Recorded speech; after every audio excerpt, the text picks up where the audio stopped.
It's funny. I mean, I'm by nature a very optimistic person.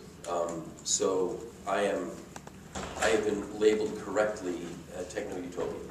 Okay, but another nice thing about being older at this point is that, you know, if you told anybody in 1975 that you'd be walking around with these things and able to do what you can with, hey, you can communicate with anybody in the world at no cost, instantly on a thing you keep in your pocket, and you take this for granted. You can text anybody in the world at minimal or no cost.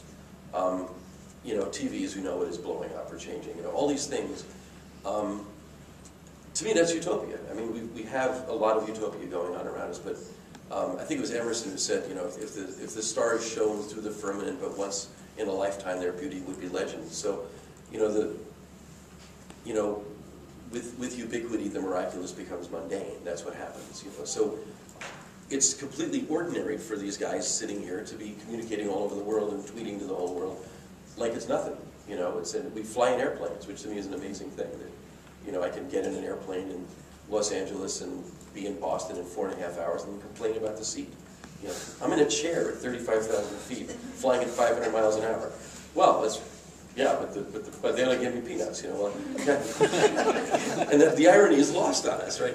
But on the other hand, I mean, the things I'm pessimistic about really have nothing to do with technology. They have to do with the inability of human beings to realize that their species is a pestilence on the planet. I think that we are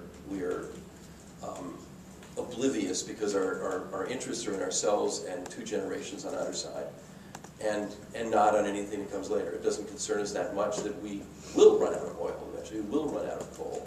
You know, we will run out of these other things. We'll run out of elements. You know, there's a certain supply of uranium. The rest of it's on other places, planets and places. And you know, it takes stars to make those things. It doesn't. You can't manufacture that stuff, and we'll use it up.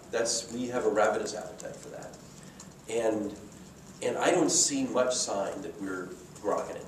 You know, that at a certain point the population collapses, and you know, I have a very strong interest in geology, and it's, you know, global warming has been going on since the end of the Pleistocene. It's still going on. It might go on whether we were burning carbon or not, and yet we build on the coasts with impunity. And you know, my cousin's family and I, you know, we love. He's got a place at the beach. You know, it's, you know, we're like ants with a hill and a sidewalk. You know, sooner or later somebody steps on that, and it's something weird in our species. So I'm pessimistic about that. In that sense, I don't see much sense that we've got much understanding of the role that we're playing. That we're an aberrant thing on the planet right now, and I have hope that the internet will help us see that there will be something in our perception of that will help us with it. But I'm not optimistic about that.